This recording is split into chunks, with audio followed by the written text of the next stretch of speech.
Nós estamos numa série de exposições na carta de Paulo aos Filipenses, e hoje, com a graça de Deus, nós estaremos meditando no capítulo 3, versículos 1 ao 11. O nosso tema será cuidado com a justiça própria dos falsos mestres. Cuidado com a justiça própria dos falsos mestres. Nós vamos ler a palavra e depois estaremos orando, pedindo a direção de Deus e meditando no texto sagrado. Então, Filipenses capítulo 3, versículos 1 ao 11. Eu estou lendo aqui na Nova Almeida Atualizada. Você pode acompanhar aí na sua Bíblia a palavra do Senhor. Diz assim: quanto ao mais, meus irmãos, alegrem-se no Senhor. Escrever de novo as mesmas coisas não é um problema para mim e é segurança para vocês. Cuidado com os cães, cuidado com os maus obreiros, cuidado com a falsa circuncisão. Porque nós é que somos a circuncisão, nós que adoramos a Deus no Espírito e nos gloriamos em Cristo Jesus, em vez de confiarmos na carne. É verdade que eu poderia confiar na carne. Se alguém pensa que pode confiar na carne, eu ainda mais. Fui circuncidado no 8º dia, sou da linhagem de Israel, da tribo de Benjamim, hebreu de hebreus. Quanto à lei, eu era fariseu. Quanto ao zelo, perseguidor da igreja. Quanto à justiça que há na lei, irrepreensível. Mas o que para mim era lucro, isto considerei perda por causa de Cristo. Na verdade, considero tudo como perda por causa da sublimidade do conhecimento de Cristo Jesus, meu Senhor.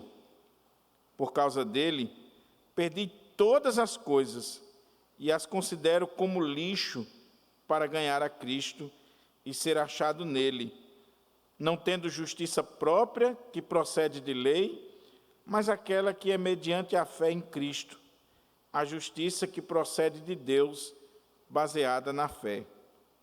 O que eu quero é conhecer Cristo e o poder da sua ressurreição, tomar parte nos seus sofrimentos e me tornar como ele na sua morte, para de algum modo alcançar a ressurreição dentre os mortos. Mantenha a sua Bíblia aberta para que a gente possa considerar o texto sagrado. Nós vamos orar e nós vamos pedir a direção de Deus para a exposição que nós estaremos fazendo neste momento, e esperamos em Deus que o Senhor nos edifique, que o Senhor nos instrua, que o Senhor nos oriente na exposição da sua palavra. Pai querido, mais uma vez nós temos a honra e o privilégio bendito e sacrossanto de lermos a tua palavra, de meditarmos na tua palavra, de podermos estar expondo a tua palavra para a tua igreja. Ó Deus, que esta série de Filipenses possa estar fazendo diferença na nossa vida e que o teu nome a cada dia seja glorificado. Transforma o nosso coração, Senhor.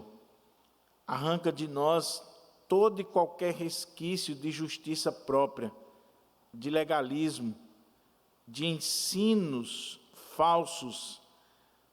Que o Senhor nos deixe cada dia mais alertas, atenciosos, cuidadosos para com os falsos mestres, os maus obreiros, aqueles que querem nos enredar para uma vã filosofia que não é o Evangelho de Cristo.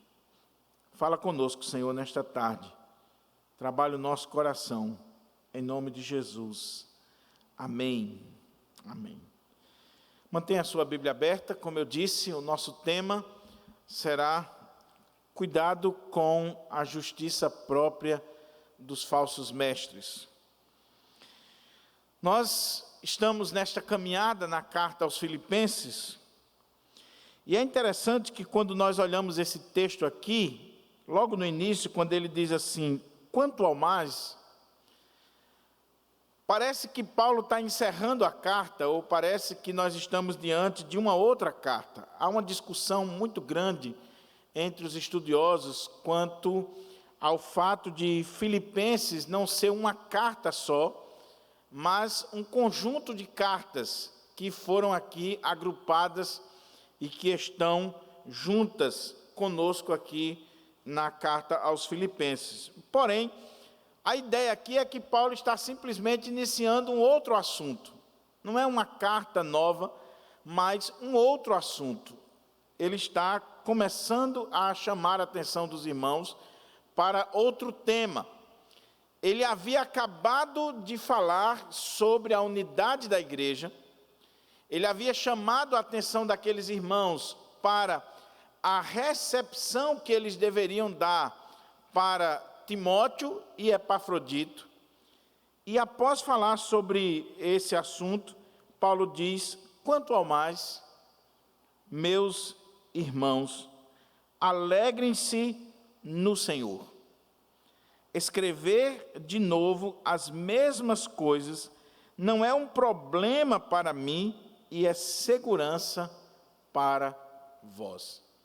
A primeira divisão deste parágrafo está aqui neste versículo, quando Paulo diz, quanto ao mais, meus irmãos, alegrem-se no Senhor.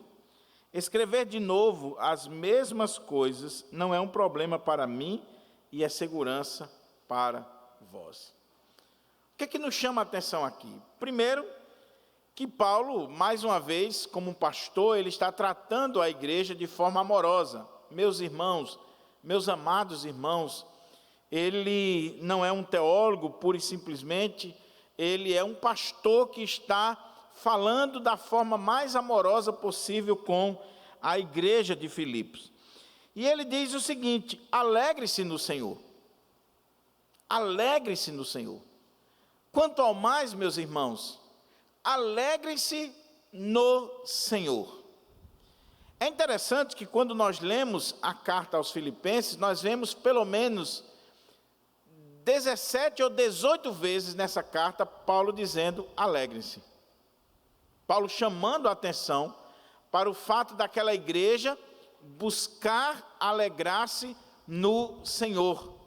Pelo menos 17 a 18 vezes nessa carta você vai encontrar essa expressão ou correlatos a essa expressão, Paulo chamando a atenção para a alegria na vida da igreja.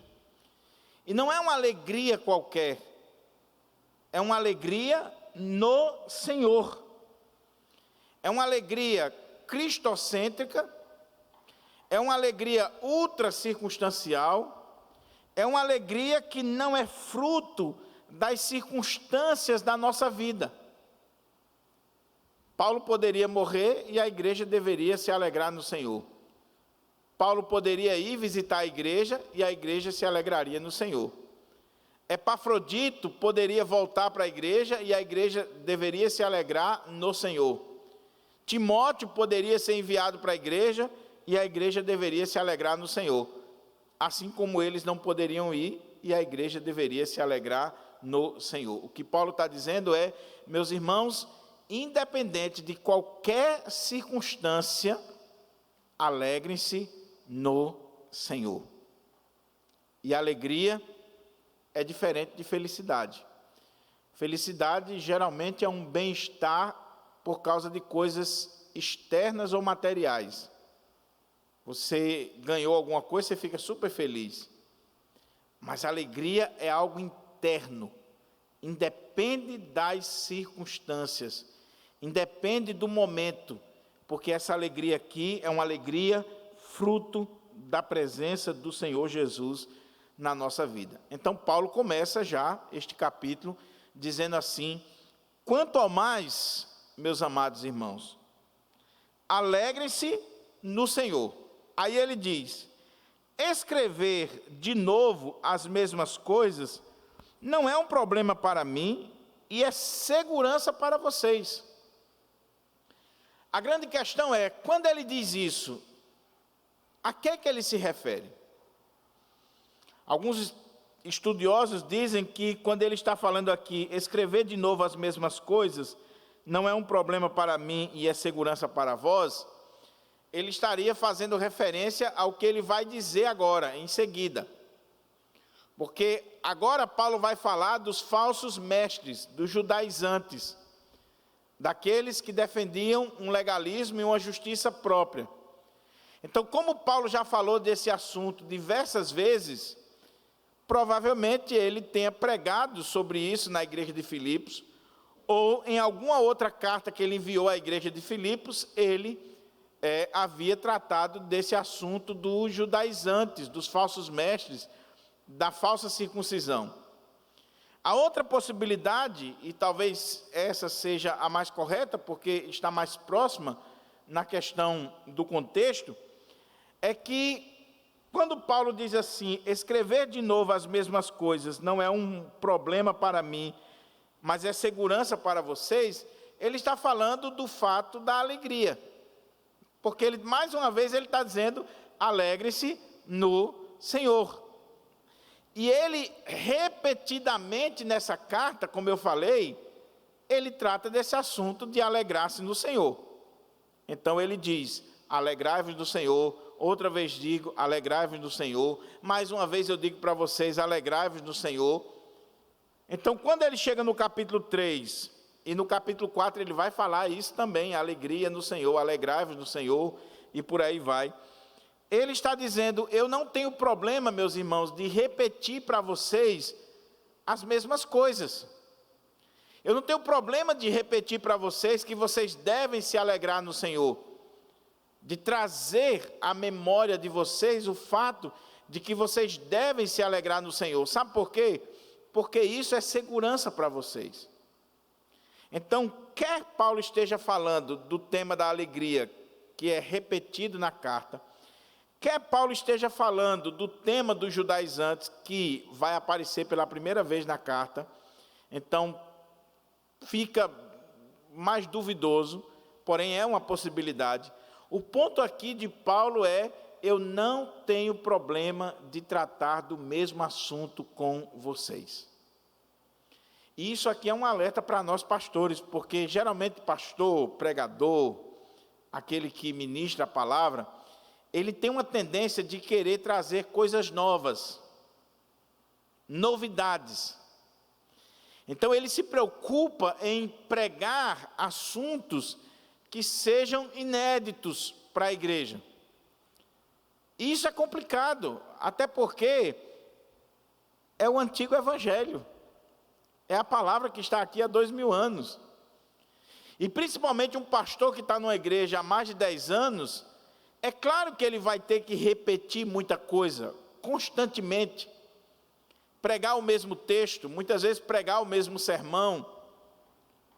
E ele tem que ter esse conceito do apóstolo Paulo de que não é problema, pelo contrário, é segurança para a igreja, quando você traz à memória da igreja as mesmas coisas, os mesmos assuntos, os mesmos temas, porque nós temos a tendência de nos esquecermos facilmente daquilo que nós ouvimos, daquilo que nós recebemos, daquilo que nós estamos aprendendo. Então, essa é a primeira coisa que Paulo faz aqui, é a primeira divisão da carta. Ele diz, quanto ao mais, meus irmãos, alegrem-se no Senhor. Escrever de novo as mesmas coisas não é um problema para mim e é segurança para vocês. Feliz a igreja que tem um pastor que de vez em quando ele volta a tratar dos mesmos assuntos basilares, dos princípios rudimentares da fé, do basicão mesmo, porque às vezes a gente está querendo coisas grandes, novidades, e a gente esqueceu o feijão com arroz, e deve o pastor trazer de novo o feijão com arroz, para a igreja voltar à fé, voltar às bases da fé. A partir daqui, Paulo vai tratar desse tema, que é a justiça própria, ou legalismo. O capítulo 3 de Filipenses, ele está dividido em duas partes. Na primeira parte, Paulo trata do problema do legalismo, do verso 1 ao verso 11, e a partir do verso 12 até o final do capítulo, Paulo vai tratar sobre o problema do dualismo, da visão dualística. E quando a gente chegar lá, eu explico melhor o que é isso. Mas o ponto aqui vai ser o legalismo judaico. E o que estava acontecendo aqui, para que quando você lê o texto, você possa entender? Deixa eu trazer aqui para os irmãos. Os irmãos sabem que Jesus era judeu. Ele nasceu como judeu. Os primeiros discípulos eram judeus. A igreja vai nascer num ambiente judaico. A Bíblia que Jesus lia e que os discípulos liam era o Antigo Testamento dos judeus. Então eles conheciam a lei e eles liam a lei. E aí a igreja nasce, a igreja começa a crescer. A questão é, nós somos salvos pela guarda da lei ou nós somos salvos pela graça de Deus? Como é que é isso? Então, os judeus, eles eram salvos, eles acreditavam, a partir da guarda da lei do Antigo Testamento. E principalmente quando eles cumpriam aquilo que Deus estabeleceu para Abraão, que era a questão da circuncisão.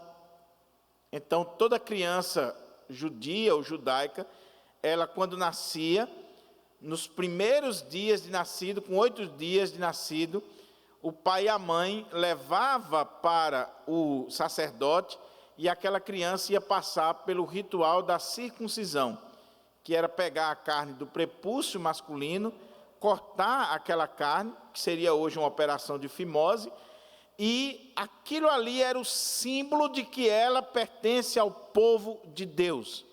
Se ela é circuncidada, ela pertence ao povo de Deus, ela tem a marca de Abraão, ela foi circuncidada. E havia pessoas que eram circuncidadas já como adultos, para pertencer ao povo de Deus. E os ismaelitas, que são descendentes de Ismael, que era o outro filho, né, de Abraão, eles geralmente eram circuncidados com 13 anos, porque quando você lê lá em Gênesis, Ismael foi circuncidado com 13 anos. Então, o judeu puro era circuncidado ao 8º dia. Os judeus descendentes de Ismael, né, os árabes hoje, eles eram circuncidados com 13 anos. E havia os prosélitos, havia aqueles que, por aderirem à fé judaica, eles eram circuncidados. Então, o judeu, ele tinha isso na cabeça: nós somos o povo de Deus, porque nós carregamos no nosso corpo a marca do povo de Deus, a circuncisão, porque nós guardamos a lei, porque nós vivemos de acordo com a lei. A questão é, a igreja vai crescendo e gentios vão aderindo à fé, vão chegando à igreja. Você vai ver no Novo Testamento, principalmente no livro de Atos, quando os gentios começam a se converter, o caso de Cornélio e tantos outros. A questão é, os gentios estão se convertendo e nós vamos exigir deles a guarda da lei, nós vamos exigir deles que se circuncidem, que pratiquem a circuncisão, nós vamos exigir deles os mesmos pré-requisitos que um judeu deve guardar porque é judeu ou não. Então, Paulo e os demais apóstolos, eles começam a pregar que o homem não é salvo pela guarda da lei, ou porque ele é circuncidado, mas ele é salvo pela graça, por meio da fé em Cristo Jesus.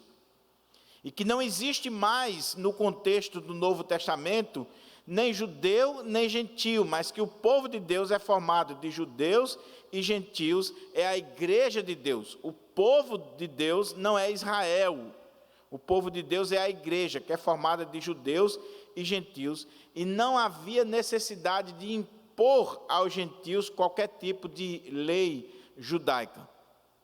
Era isso que os apóstolos pregavam. É portanto que quando Paulo saiu para fazer as suas viagens missionárias, após a primeira viagem missionária, eles voltam para Jerusalém e tem um concílio na igreja de Jerusalém, porque a igreja de Jerusalém, que é uma igreja de um ambiente judaico, que tinha um pastor como Tiago, o irmão do Senhor, que era judeu puro, então a igreja de Jerusalém ficou de boca aberta quando viu que os gentios estavam crendo e que não estava sendo exigido nada deles, apenas a fé. E aí a igreja se reúne, você lê o capítulo 15 de Atos, há um debate, o negócio pegou ali, Pedro vai falar, Paulo vai falar, os apóstolos, Tiago, e no final o Espírito Santo desceu ali e deu uma direção para a igreja, dizendo o seguinte: pareceu bem ao Espírito Santo e a nós não impor nada aos irmãos gentios, a não ser que se afastem dos ídolos, que não comam a carne sufocada, nem pratiquem a prostituição. Fazendo isso, nós já consideramos como crentes, como verdadeiros cristãos. Porém, mesmo o concílio tendo se reunido e tomado essa decisão, Paulo sai para a segunda viagem missionária e começa a plantar igrejas, e começa a fazer a obra, e plantou a igreja de Filipos e tantas outras. Falsos mestres, falsos obreiros, judaizantes, eles também saíram no encalço de Paulo. Então Paulo pregava o evangelho da graça, vinham os falsos mestres de Jerusalém, usando o nome da igreja de Jerusalém, usando o nome dos apóstolos, e diziam: Paulo está pregando um falso evangelho. Olha, vocês ouviram o evangelho? Ouvimos. Quem pregou? Paulo. Ele falou sobre a graça, ele disse que nós somos salvos pela graça, por meio da fé, e que é um dom de Deus a salvação. Ele pregou isso para vocês? Pregou. Mas ele pregou para vocês também que vocês devem guardar a lei para ser salvos? Não, Paulo não falou sobre isso. Então vocês ouviram o evangelho pela metade. Vocês precisam guardar a lei, vocês precisam ser circuncidados, vocês precisam passar por todo o ritual judaico para poderem, de fato, serem salvos. E esses falsos mestres estavam perturbando as igrejas, e Paulo vai escrever em vários momentos nas suas cartas, principalmente a carta aos Gálatas, porque o problema principal foi ali na região da Galácia. Eles entraram na região da Galácia e começaram a impor essa ideia de que os irmãos precisavam se circuncidar, que os irmãos precisavam cumprir a lei, e tinha irmãos que estavam se circuncidando, e Paulo vai ser duro, taxativo, dizendo assim: se vocês se deixarem se circuncidar, vocês caíram da graça, vocês não são verdadeiros cristãos. Então é esse o ponto aqui. Esses falsos mestres, ou eles já tinham chegado em Filipos, ou estavam para chegar. Ou eles já tinham chegado ali, ou Paulo, já prevendo a chegada deles, Paulo vai dar um alerta para aquela igreja e dizer: meus irmãos, cuidado com os falsos obreiros, com os maus obreiros, com os falsos mestres, com a falsa circuncisão.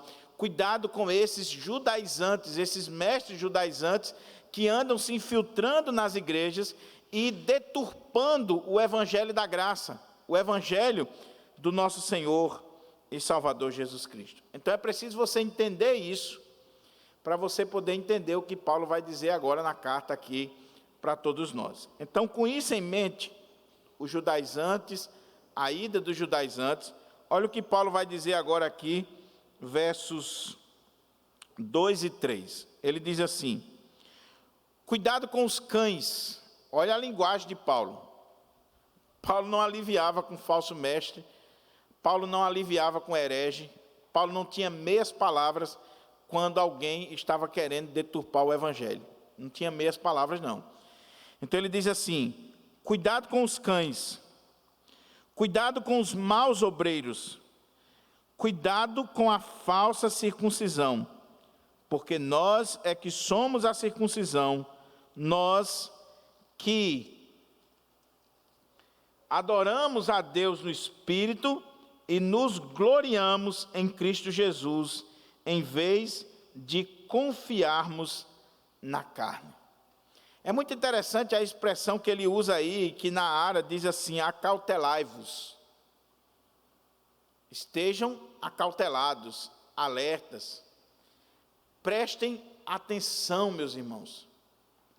Observem. E a expressão que a Nova Almeida colocou: cuidado. Tenha muito cuidado. Cuidado com o quê? O que eu tenho que estar atencioso, acautelado? Ele vai usar aqui 3 expressões.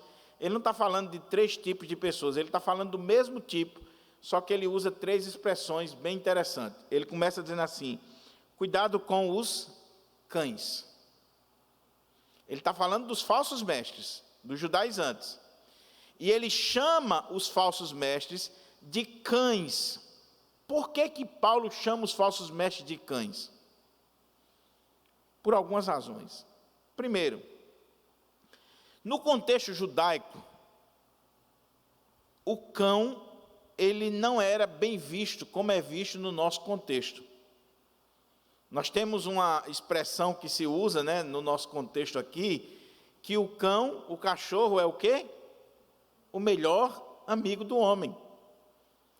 Nós temos o cachorro, o cão, como um animal de estimação, que a gente cria até mesmo dentro de casa. Isso é muito da nossa cultura. Mas no contexto judaico, o cão era um animal imundo, impuro. Então, o judeu, ele não tinha esse apreço pelos cães como nós temos.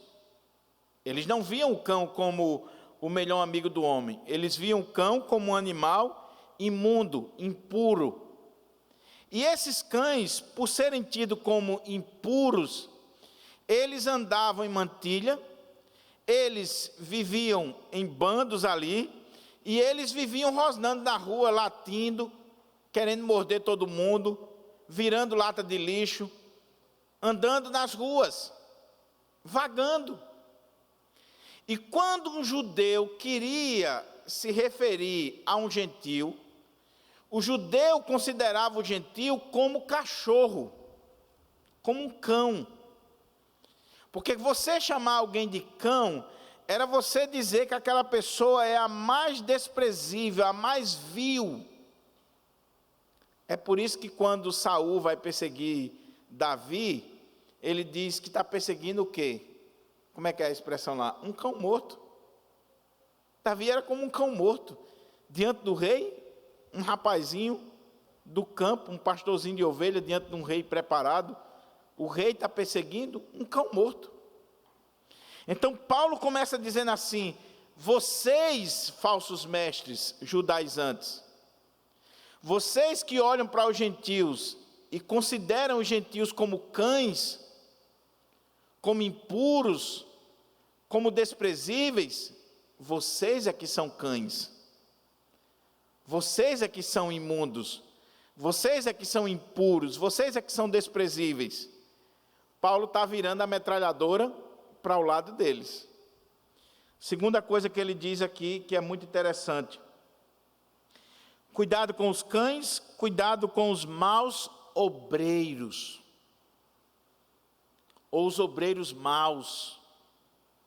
Aqueles homens eram obreiros, missionários itinerantes, só que eles eram maus. Por quê?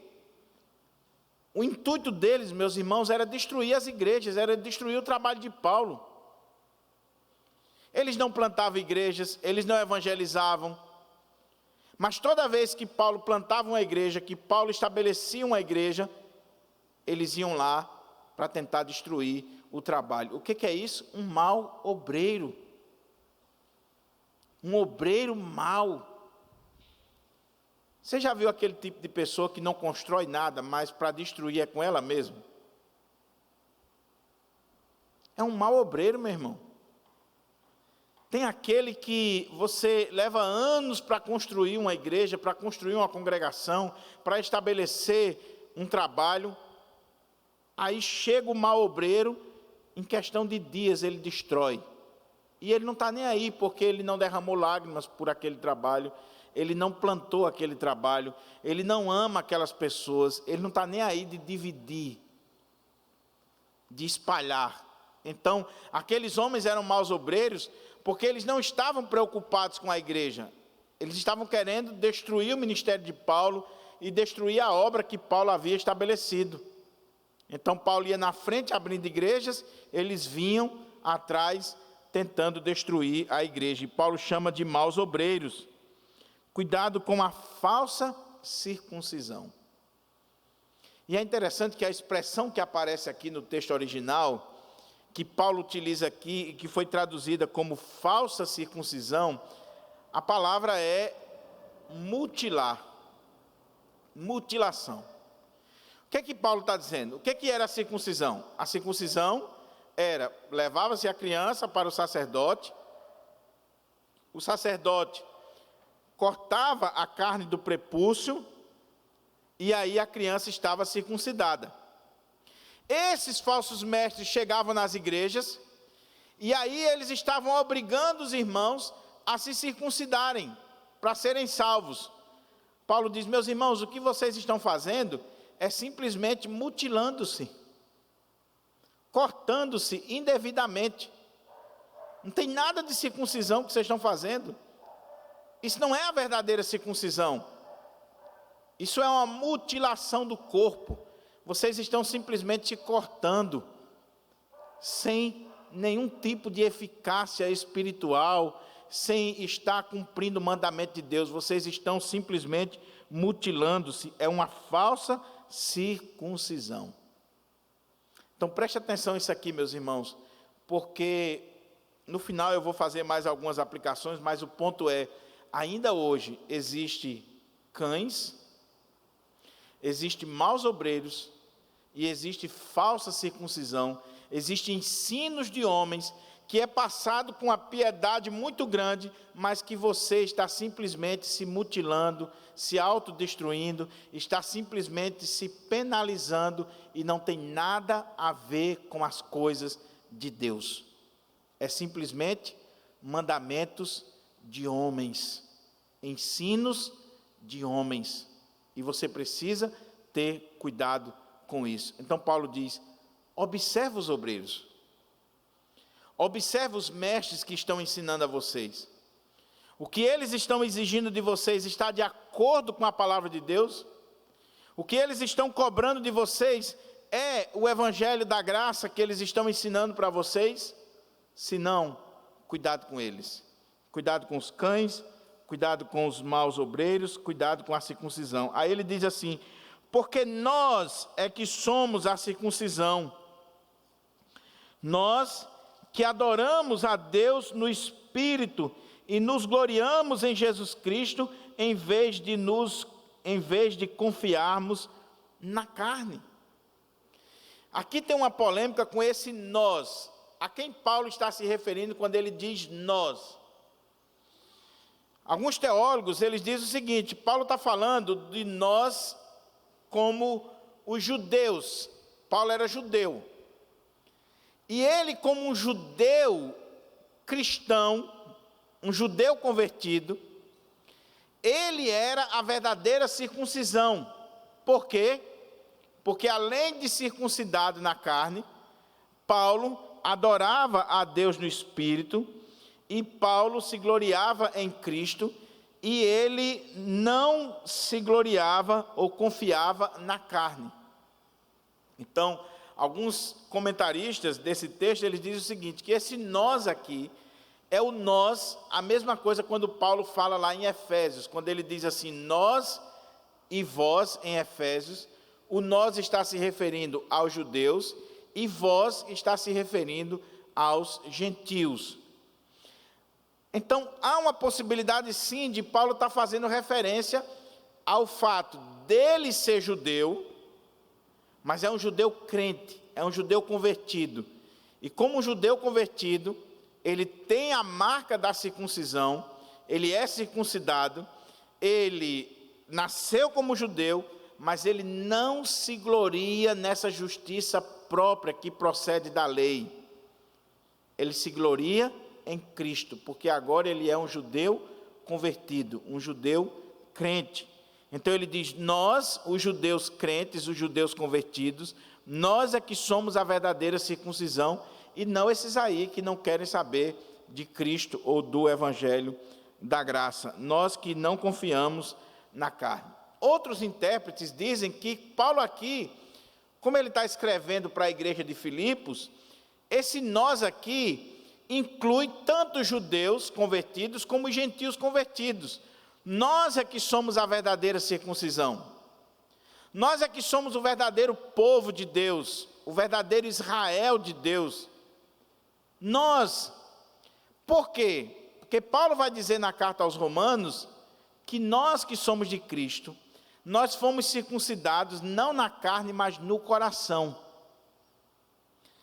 Quando nós fomos batizados, nós recebemos a marca no batismo, nós recebemos a marca que nós pertencemos ao povo de Deus, nós somos o povo de Deus, a igreja de Deus, nós, judeus e gentios convertidos.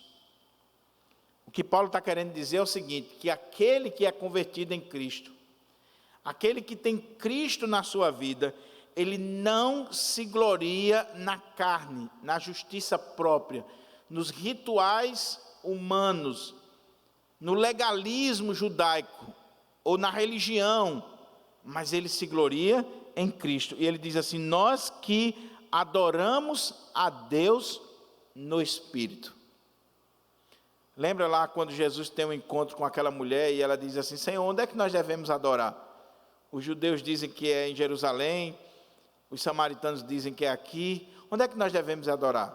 Ele diz: mulher, nós devemos adorar o Pai em quê? Em espírito e em verdade. Não é mais num lugar, não é mais em um templo, não é mais através de um ritual, não é mais se tornando um prosélito do judaísmo. Nós adoramos a Deus em espírito e em verdade. Paulo está dizendo: nós que adoramos a Deus no espírito, nós que confiamos em Cristo e não na carne, nós é que somos a verdadeira circuncisão, ou seja, nós é que somos o verdadeiro Israel de Deus. Nós não precisamos nos tornar judeus, nós não precisamos praticar o rito da circuncisão, nós não precisamos guardar a lei para ser salvo. Nós somos a igreja de Deus, o verdadeiro Israel de Deus, porque nós adoramos a Deus no Espírito, porque nós nos gloriamos em Cristo, nós já aceitamos a Cristo, nós já temos Cristo, e nós não confiamos na carne. Aqueles falsos mestres confiavam na carne. Eles chegavam nas igrejas e diziam assim: olha, nós somos o verdadeiro Israel. Ah, vocês são o verdadeiro Israel? Sim. Nós somos o povo da aliança, o povo do pacto. Por quê? Nós fomos circuncidados. Nós descendemos de Abraão. Nós somos da igreja de Jerusalém, da igreja mãe. E olhe que a igreja de Jerusalém tem lá o pastor Tiago e os irmãos, que eles são judeus e eles cumprem com todo o ritual do judaísmo. Agora, esse Paulo é um falso profeta, porque ele está pregando um evangelho para vocês pela metade. Ele está pregando para vocês a graça e está excluindo a lei. E você não é salvo somente pela graça, você é salvo também cumprindo a lei. Aí Paulo diz: não, nós é que somos o verdadeiro Israel de Deus, a verdadeira circuncisão, porque nós adoramos a Deus no Espírito, porque nós nos gloriamos em Cristo e nós não confiamos na carne. Eu não sou salvo, eu não sou crente porque eu sou circuncidado, porque eu sou presbiteriano, porque eu sou reformado ou calvinista. Eu sou salvo porque eu tenho Cristo Jesus na minha vida e eu me glorio somente em Cristo. Eu sou salvo pela fé em Cristo Jesus. É o solos Cristo. Cristo e somente Cristo. Aí Paulo vai dizer assim, aí Paulo agora vai pegar esses camaradas. É a outra divisão do texto. Porque eles chegavam nas igrejas dizendo que eram a verdadeira circuncisão, verdadeiros israelitas, que pertenciam ao povo de Deus, que eram realmente os mestres, porque eles tinham a marca do povo de Deus. E se gloriavam nisso, e se orgulhavam disso. E se você não tinha essa marca, eles diziam que você era um cachorro, que você era desprezível, que você era um crente pela metade, que você precisava cumprir os ritos do judaísmo. E Paulo está dizendo, não, eles não são o verdadeiro Israel de Deus. Aí do versículo 4 até o versículo 6, Paulo vai dar uma chamada nesses homens. E aqui, meus irmãos, no versículo 4 até o 6, nós temos um resumo da biografia de Paulo. Paulo não gostava de fazer isso, mas eles estão colocando em xeque o ministério de Paulo, o apostolado de Paulo, a vida de Paulo, a autoridade de Paulo para ensinar as igrejas. Então Paulo se vê obrigado a mostrar o seu pedigree. Ah, vocês estão se gloriando na carne? Ah, vocês estão dizendo que são verdadeiros judeus porque vocês são circuncidados? Ah, vocês estão dizendo que são os verdadeiros mestres e que eu não sou nada porque eu prego o evangelho da graça? Então vamos fazer o seguinte, eu vou dar aqui o currículozinho que eu tenho. Então Paulo está dizendo assim para a igreja, quando chegarem aí dizendo que eu sou um falso mestre, e que eles são os verdadeiros mestres, porque eles são judeus, porque eles são circuncidados, eu vou dar aqui para vocês o meu currículo, eu vou dar para vocês aqui o meu pedigree, vou contar para vocês um pouquinho da minha história. E Paulo vai aqui realmente falar pesado, vai bater pesado naquela turma, porque Paulo vai dizer, se eles têm do que se gloriar, eu ainda mais. Eu tenho muito mais do que me gloriar do que vocês, falsos mestres. Aí ele diz assim, é a terceira divisão desta perícope. Primeiro o verso 1, depois o verso 2 e 3, depois do verso 4 ao 6. Ele diz assim, é verdade que eu também poderia confiar na carne. Eles não confiavam na carne? Eles não confiavam no fato de ter o símbolo da aliança de Deus, do pacto de Deus com o povo? Olha, nós somos circuncidados. Vocês já foram circuncidados? Não. Então vocês são meia tigela. Nós confiamos na carne, porque nós temos o símbolo, o pacto. Aí Paulo diz, é verdade que eu também, agora olha a expressão que ele diz, poderia. Ele não vai se gloriar na carne. Ele está simplesmente exemplificando e chamando a atenção daqueles homens e da igreja. É verdade que eu também poderia confiar na carne. Se alguém pensa que pode confiar na carne, eu ainda mais. Vocês pensam que pode confiar? Vocês estão se achando aí a cocada preta? Vocês estão se achando acima dos demais, acima da média? Pois vamos ver se vocês tiram um fino com o meu currículo. É isso que Paulo está fazendo aqui. Eu poderia chegar na igreja e me gloriar na carne, mais do que vocês. Por quê? Paulo vai dar algumas coisas. Primeiro, fui circuncidado ao 8º dia. O que é isso? Por que isso faz com que Paulo pudesse se gloriar na carne? Ele foi circuncidado ao 8º dia. Diferente da grande maioria daqueles falsos mestres, que alguns eram prosélitos, convertidos ao judaísmo. Alguns foram circuncidados com 13 anos. Paulo foi circuncidado ao 8º dia, de acordo com a lei de Deus. O que ele está dizendo? Que ele é um judeu original. Seus pais eram judeus, e seus pais, quando ele nasceu, cumpriram a lei literalmente. No 8º dia, como dizia a lei, levaram Paulo para o templo, e Paulo foi circuncidado como uma criança judaica ao 8º dia. Ele está dizendo, eu não sou um prosélito, eu não sou um convertido posteriormente ao judaísmo, Eu não fui circuncidado com 13 anos, como alguns descendentes de Abraão. Eu fui circuncidado ao 8º dia, como uma criança genuinamente judaica. Era a primeira coisa que ele tinha de que se gloriar. A outra coisa que ele diz: primeiro, fui circuncidado ao 8º dia, judeu puro. Sou da linhagem de Israel. Ele não era um ismaelita.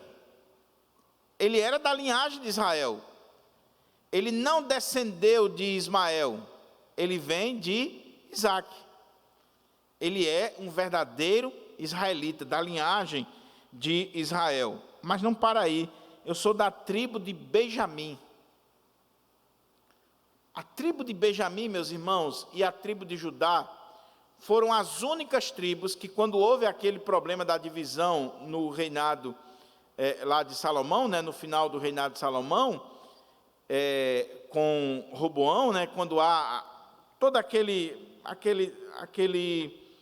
desintegração das tribos de Israel, as únicas tribos que ficaram fiel ao povo de Deus foi exatamente Judá e Benjamim. E são as tribos que vão sobreviver.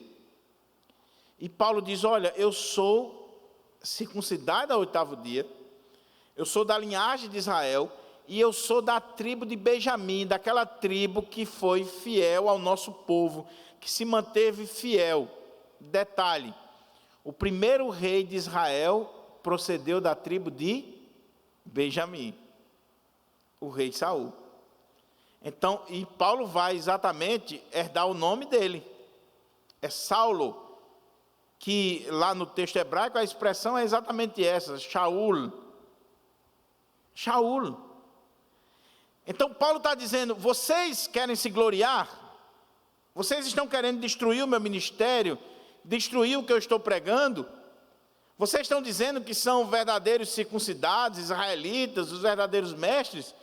Pois eu, Saulo, eu fui circuncidado ao 8º dia, eu sou da linhagem de Israel, eu sou da tribo de Benjamim, essa tribo tão importante que deu o primeiro rei para a nossa nação.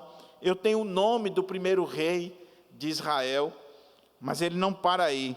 Eu sou hebreu de hebreus. O que ele está dizendo?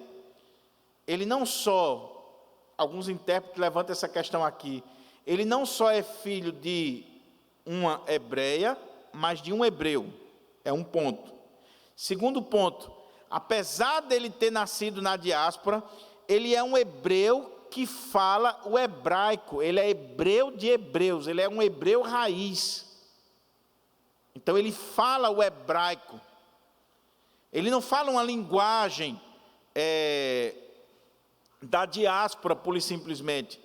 Ele é alguém que mantém a linguagem, a cultura, os costumes do seu povo. Ele foi criado de acordo com todos os costumes e a cultura do seu povo. Ele é hebreu de hebreus. Ele fala hebraico, ele fala a linguagem do povo de Deus. Mas ele diz mais: quanto à lei, eu era fariseu. Ele foi criado como um fariseu. Os fariseus eram o partido mais zeloso no que diz respeito à lei de Israel. Paulo diz: eu fui criado como um fariseu. Que mais? Ele diz: quanto à lei eu era fariseu, quanto ao zelo perseguidor da igreja, quanto à justiça que há na lei, irrepreensível. Paulo está dizendo: meus irmãos, se alguém poderia se gloriar na carne, esse seria eu. Porque desde a mais tenra idade, desde nascido, que eu fui criado, educado, instruído, que eu vivi na mais restrita guarda da lei do nosso povo.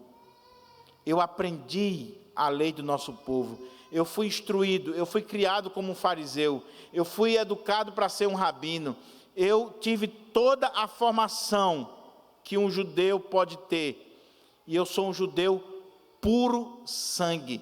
Ele não era um judeu meia boca, ele era puro sangue. E ele diz mais um detalhe: e quando eu fui para a escola rabínica e comecei a estudar a lei e guardar a lei, eu era irrepreensível. Eu cumpria cabalmente toda a lei, tudo que era colocado para mim. Ele tinha um zelo pela sua religião. E esse zelo era tão grande que ele chegou a perseguir a igreja de Deus, a matar os cristãos. Ele chegou a querer destruir a igreja de Deus. O que Paulo está dizendo aqui é: se tem alguém que pode dizer que é um judeu de verdade aqui, esse sou eu. Porque desde criança eu fui educado no judaísmo. Eu nasci judeu, eu fui criado judeu, eu fui instruído no judaísmo e eu sou e fui irrepreensível na lei do nosso povo. Então, vocês, por favor, baixa a bola um pouquinho. Falsos mestres, desce um pouquinho do pedestal, porque vocês estão conversando besteira. Vocês estão querendo mostrar alguma coisa que vocês não são. Então, se for para a gente discutir aqui no âmbito da religião judaica, vocês vão perder, porque eu tenho mais do que me gloriar do que vocês têm do que se gloriar. Mas aí entra, meus irmãos, a outra parte, o final deste capítulo, que é o ponto fundamental para nós. Os falsos mestres, eles estavam ensinando que para você ser salvo, você tinha que não só crer em Cristo, abraçar o evangelho da graça, mas você tinha que se tornar um judeu, que você tinha que circuncidar, que guardar a lei e que cumprir todos os rituais da lei para ser salvo. E Paulo vai dizer: não, eu considerei tudo isso como lixo, como perda, por causa da sublimidade de Cristo Jesus. Olha o que ele vai dizer agora, versículo 7 até o final, porque aqui está, meus irmãos, o Evangelho. Aqui está a beleza do Evangelho. E nas aplicações eu quero destacar algumas coisas para nós. Ele diz assim: mas, esse mas aqui é o contraste. Mas, ou seja, pelo contrário,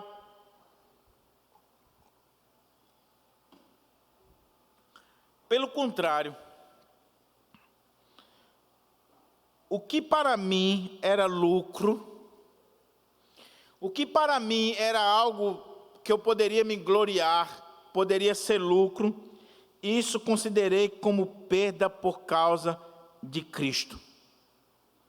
Ou seja, o que Paulo está dizendo é: eu olho para trás e eu vejo todo este currículo, todo este pedigree, toda essa religiosidade, toda essa formação, e eu poderia considerar isso como lucro, mas eu considero como perda por causa de Cristo. Religião sem Cristo não tem nem um valor. É isso que Paulo quer dizer. Não adianta você ser circuncidado, não adianta você tentar cumprir os mandamentos, não adianta você ser irrepreensível na lei, você ser batizado, ser isso, ser aquilo, você cumprir todos os rituais da religião. Se não tiver Cristo, você está completamente perdido. Então Paulo está dizendo que quando você pratica os rituais da religião, sem Cristo, meu irmão, você está perdido. Porque em Cristo, tudo isso aí, olha, não tem valor algum. Ele diz assim: mas o que para mim era lucro, isso considerei perda por causa de Cristo. Na verdade, considero tudo como perda por causa da sublimidade do conhecimento de Cristo Jesus, meu Senhor. Veja, meus irmãos, que Paulo foi educado no judaísmo, Paulo aprendeu filosofia, Paulo aprendeu religião, Paulo aprendeu tantas coisas, mas ele considera tudo como perda por causa da sublimidade do conhecimento de Cristo. Não existe nada neste mundo, nenhum conhecimento, quer filosófico, quer religioso, que se compare ao conhecimento da sublimidade de Cristo Jesus. Nada, nada, absolutamente nada.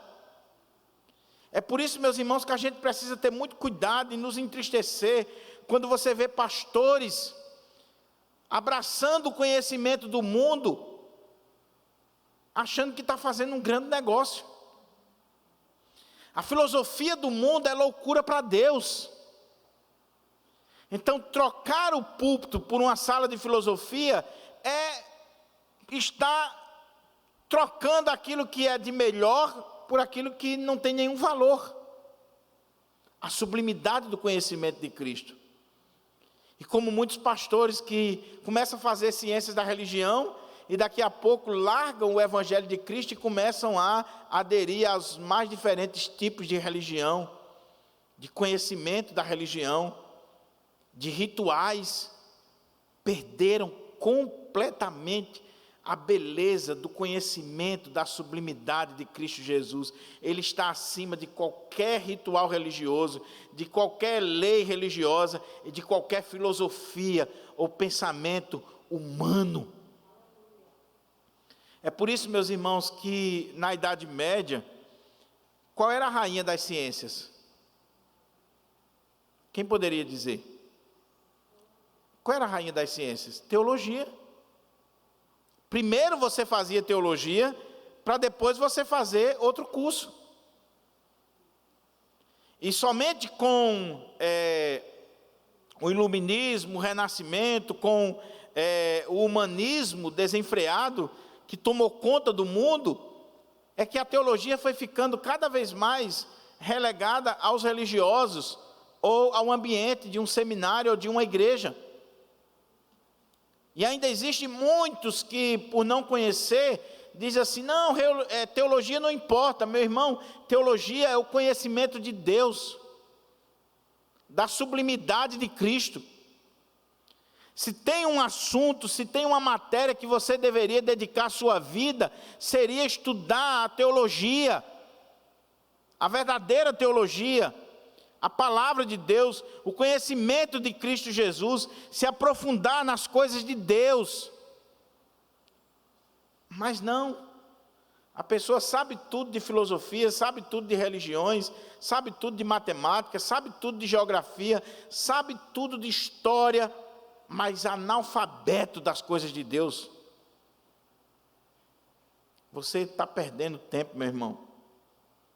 E a pessoa acha que é um negoção, porque ela foi para a academia e ela fez mestrado, doutorado, ela está fazendo pós-doutorado.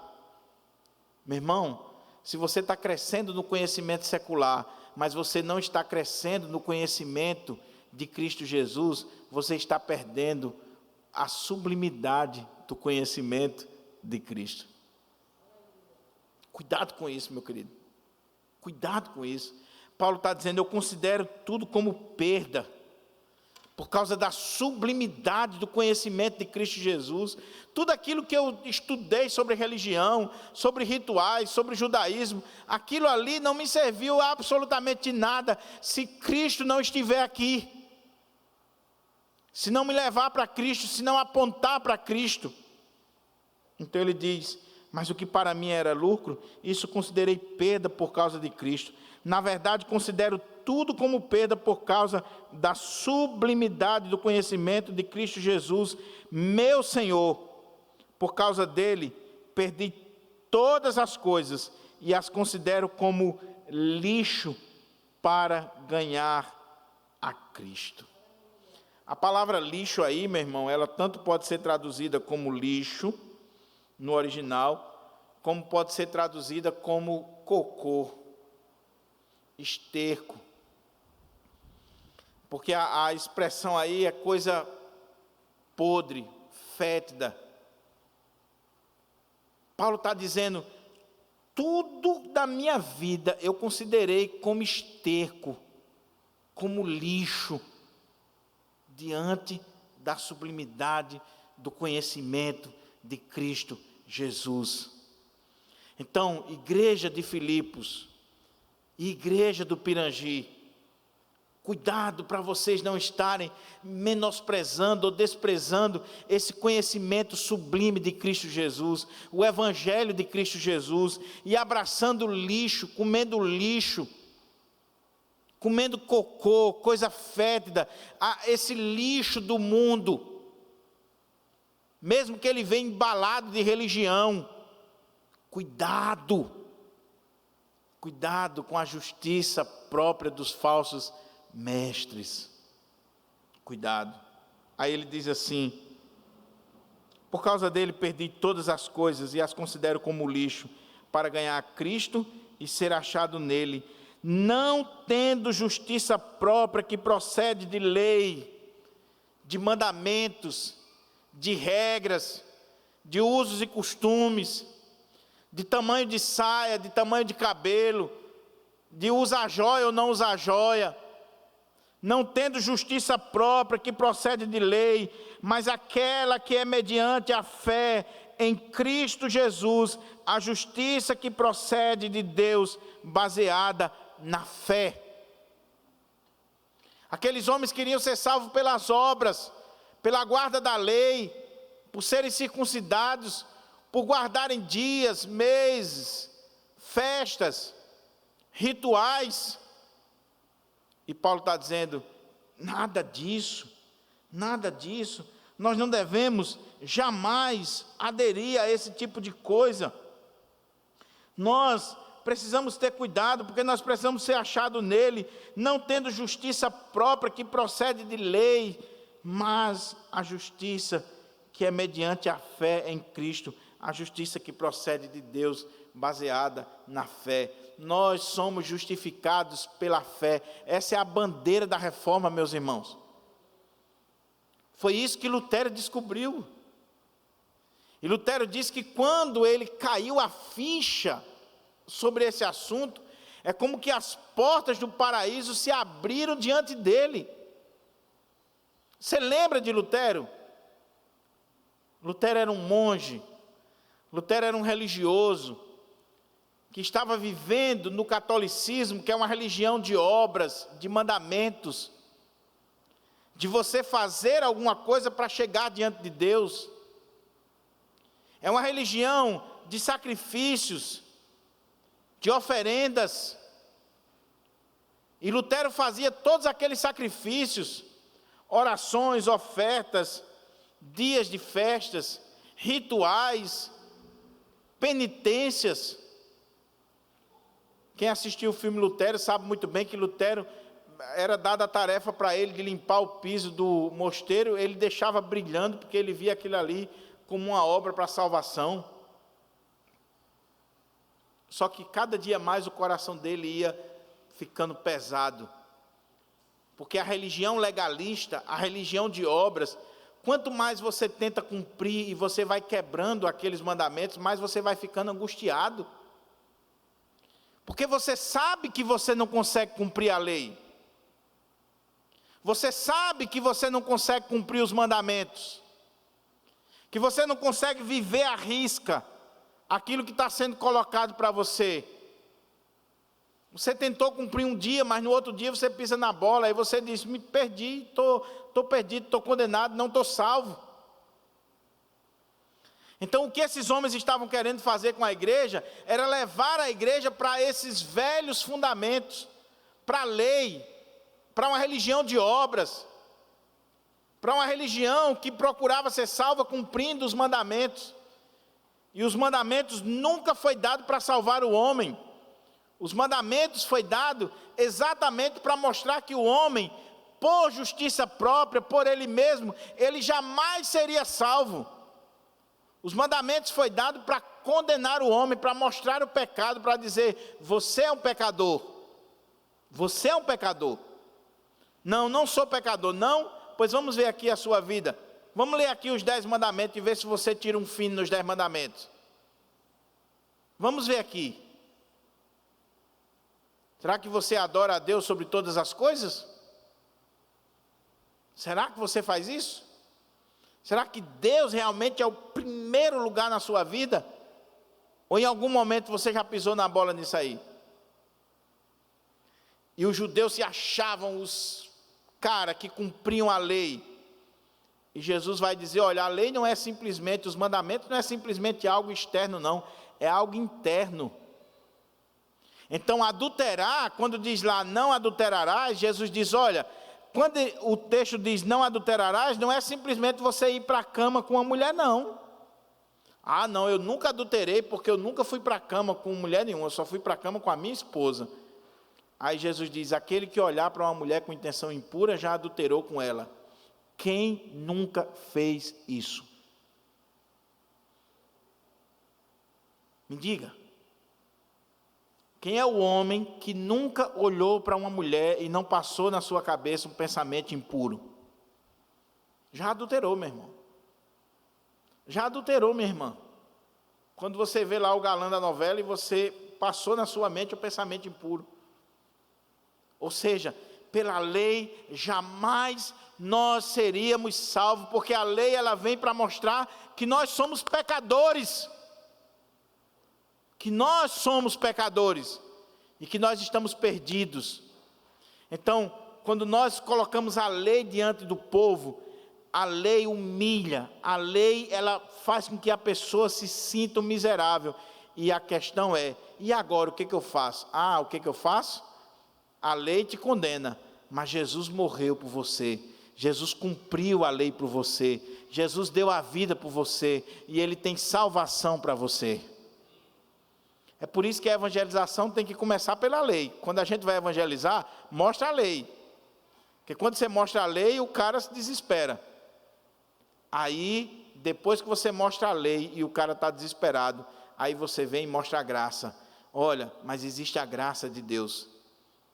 Cristo morreu por você, sendo você ainda pecador. Paulo está dizendo, eu não me glorio na lei, eu não tenho nenhuma justiça própria, eu tenho a justiça que procede de Deus, a justiça que é pela fé. Eu sou justificado pela fé e não pelas obras da lei. Eu sou justificado pela fé. Lutero, quando descobriu isso, como eu disse, foi libertador para a sua vida. Mas, meus irmãos, se a religião católica romana é uma religião de obras, e na Idade Média era pior ainda, e por isso houve a necessidade da reforma, muito daquilo que se diz igreja evangélica hoje, não passa de uma religião de obras pior do que o catolicismo romano. Pior. Por isso que nós precisamos de uma nova reforma. Porque tem pessoas ainda hoje, em pleno século 21, sendo oprimida nas igrejas, sendo oprimida na religião, sendo oprimida por falsos mestres, por falsos obreiros, por picaretas, que impõem regras, leis, mandamentos, costumes, usos e costumes sobre as pessoas, dizendo para elas que se elas não fizerem daquele jeito, elas não vão ser salvas.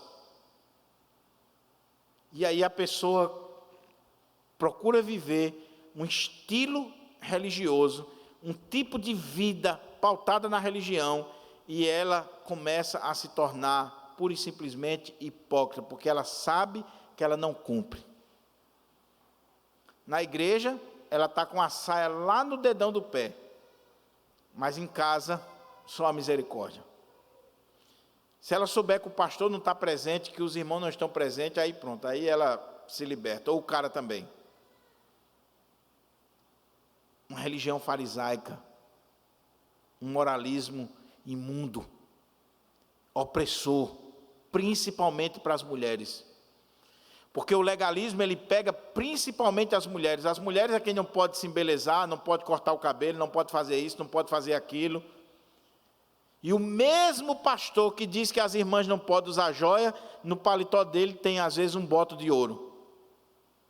No dedo dele tem um anel de formatura. Mas as irmãs não podem usar joia não. Cuidado com a justiça própria que procede da lei. A justiça que nos salva não é a justiça que procede da lei. A justiça que nos salva é a justiça que procede de Deus. É a justiça por meio da fé em Cristo Jesus. E Paulo vai dizer assim,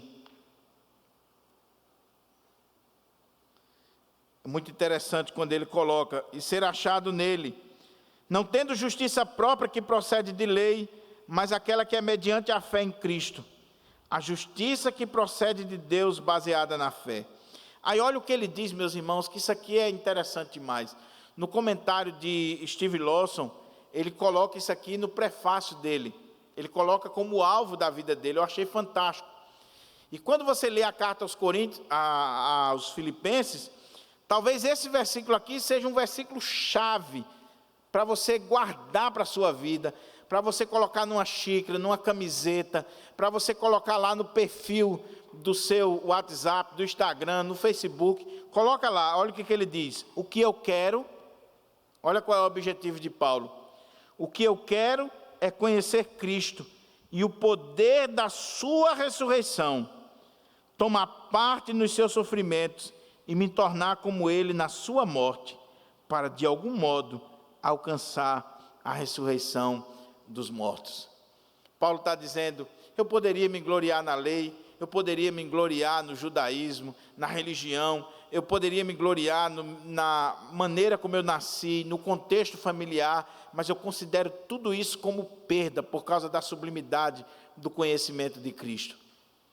E o que eu quero, o alvo da minha vida, não é mais estar envolvido com leis, com mandamentos, com religiosidade, com usos e costumes, com toda essa baboseira que tem aí. O que eu quero a cada dia mais é conhecer a Cristo.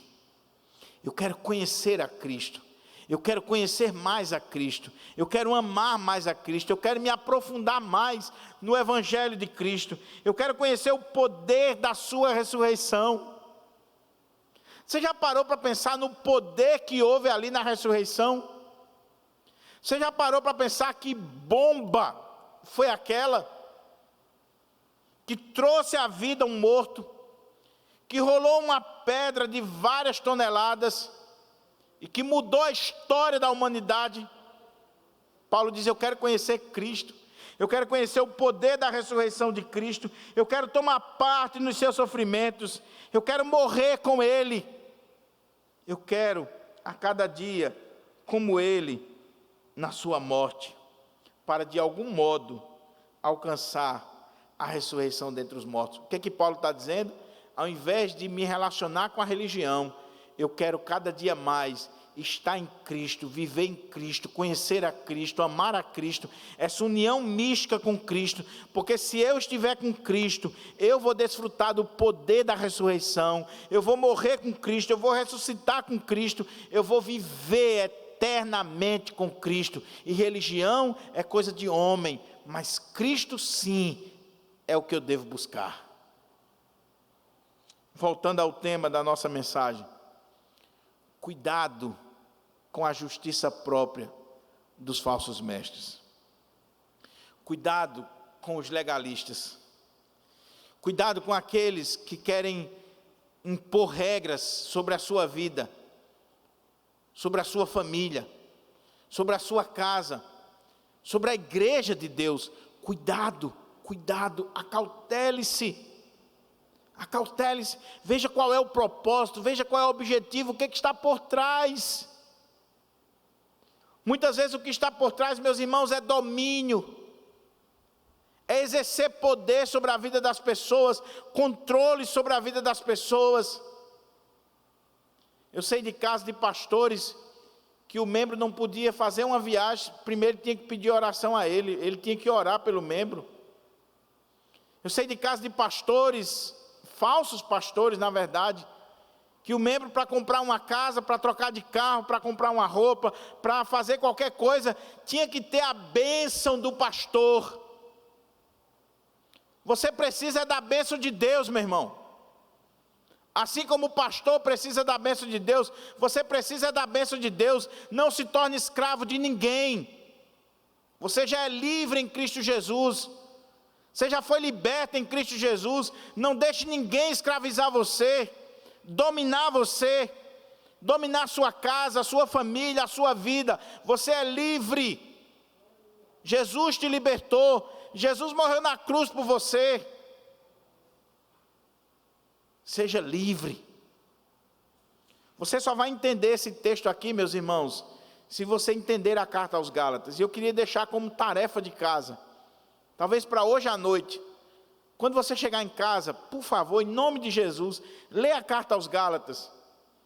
Pega uma versão simples, pega a linguagem de hoje, pega a NAA, leia a carta aos Gálatas, leia, medite, você vai ver ali Paulo descendo a lenha mesmo, nesses falsos mestres que querem impor regras, mandamentos, leis, dominar a vida das pessoas.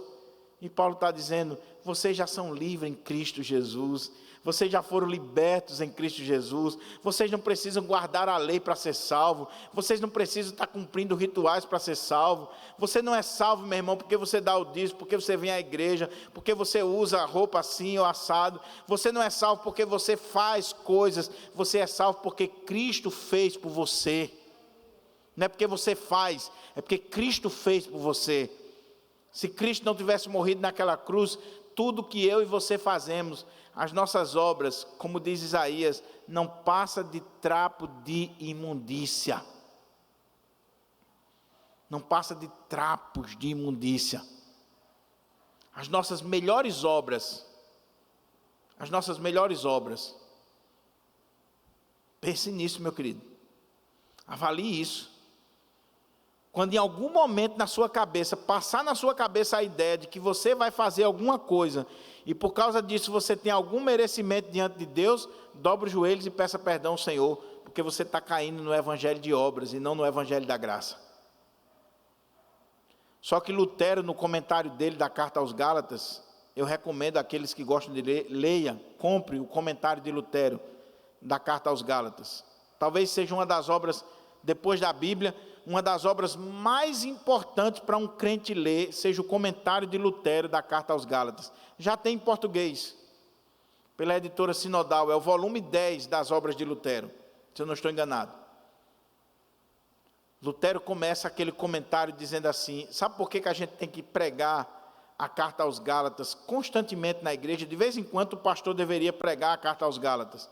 Eu já ministrei a carta aos Gálatas aqui, eu estou pensando em pregar de novo a carta aos Gálatas. Sabe por quê? Porque ele diz que essa questão das obras, de nós sermos salvos pelas obras, é tão complicado na nossa vida, que mesmo você conhecendo o Evangelho da Graça, mesmo você ouvindo continuamente o Evangelho da Graça, às vezes você se pega buscando salvação pelas obras, até na hora da morte. Até na hora da morte. Tem aqui um caixão aqui na frente, e aí a gente está na cerimônia, aí vem um irmão falar sobre o morto. Aí diz assim, meus irmãos, fulano de tal, olha, fulano de tal deve estar num bom lugar, porque era uma pessoa tão boa, tão maravilhosa, era um homem de Deus, era uma mulher de Deus, olha, fazia tudo aqui na igreja, chegava cedo, fazia isso, fazia aquilo. O que é isso, irmão? Salvação pelas obras. Ninguém vai entrar no céu porque faz obras. Você vai entrar no céu por causa da obra de Cristo, do sacrifício de Cristo. E porque Cristo conquistou na cruz do Calvário, nós temos essa justiça imputada a nós, essa justiça que vem pela fé, que é imputada a nós, a obra de Cristo. Agora eu quero concluir dizendo mais duas coisas para a gente orar. Primeiro, meu querido irmão, é preciso ter uma compreensão correta sobre o uso e o propósito da lei. Essa semana eu conversava com um rapaz na loja dos evangélicos lá no Alecrim. E aí ele estava falando, olha, nós não somos obrigados a cumprir a lei não tem mais nenhum valor para a gente. Eu disse, calma, que é isso? Que doideira é essa? Não, foi Paulo que disse aqui, ele está estudando Romanos, foi Paulo que disse que a lei não tem mais um valor para a gente. E eu disse, calma, meu irmão, espera aí, vamos ficar quietinho aqui, preste atenção. Nós não cumprimos a lei para ser salvo, jamais. A lei foi dada para nos condenar, para mostrar que nós somos pecadores. Agora, quando nós somos salvos, aí nós somos trazidos de volta para a lei, E a lei é um instrumento de santificação na nossa vida. Então, cuidado com esse evangelho da graça também, que é da graça barata. De um barbudão que está aí na internet, que foi muito famoso no meio presbiteriano, que está dizendo que você é salvo pela graça, é o evangelho da graça, você pode viver do jeito que você quiser, na safadeza, na prostituição, no pecado, você não precisa cumprir os mandamentos, porque você já é salvo, crente em Cristo Jesus, você morreu hoje mesmo, você pode morrer no pecado, você vai para a glória. Calma, meu irmão, calma. Nós não somos salvos pelas obras da lei, mas quando nós somos salvos em Cristo Jesus, nós somos chamados a cumprir a lei, não para ser salvo, mas para sermos cada dia mais santificados. Por que nós devemos cumprir os mandamentos hoje? Para ser salvo? Não, porque nós jamais seríamos salvos. Nós não conseguimos cumprir os mandamentos. Nós devemos cumprir os mandamentos e viver os mandamentos e procurar cada dia mais estar aplicando os mandamentos de Deus à nossa vida, para que a cada dia eu seja santificado. Então, para o ímpio, a lei é condenação. Para o crente, a lei é um instrumento de santificação para a nossa vida. Então, estou colocando isso aqui porque você pode sair daqui e dizer, é o evangelho da graça, então posso viver de qualquer maneira. Olha o dedinho. Você, depois que você é salvo em Cristo, liberto em Cristo, justificado em Cristo, tudo pela fé, nada foi de você. Agora Cristo pega você pela mão e diz, está vendo aqui a tábua dos 10 mandamentos? Estou, Senhor, pronto. Você é grato pelo que eu fiz por você? Viva à luz disso aqui. Ame a Deus sobre todas as coisas e os demais mandamentos que o Senhor coloca para nós. Dá para entender o que eu quis dizer? Para que não deturpe a mensagem. Por último, meu querido irmão, minha querida irmã, cuidado com essa religião do legalismo dos nossos dias aí. Inclusive, no meio reformado. Porque antigamente você, quando falava de legalismo, você só falava do meio pentecostal. Mas existe muito legalismo no meio reformado também.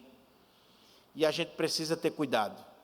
Nem tanto ao mar, nem tanto à terra. Nem liberalismo, nem legalismo exacerbado na vida dos outros.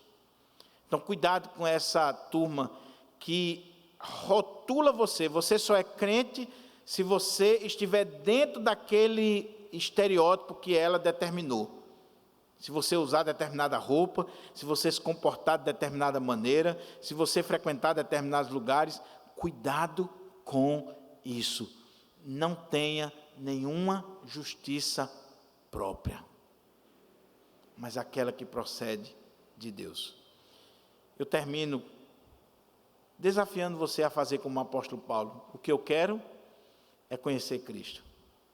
O que eu quero é conhecer o poder da sua ressurreição. O que eu quero é tomar parte na sua morte, nos seus sofrimentos, para de algum modo alcançar a ressurreição em Cristo Jesus. Esqueça a religião, esqueça mandamento de homens, usos e costumes, regras de homens, mandamentos de homens.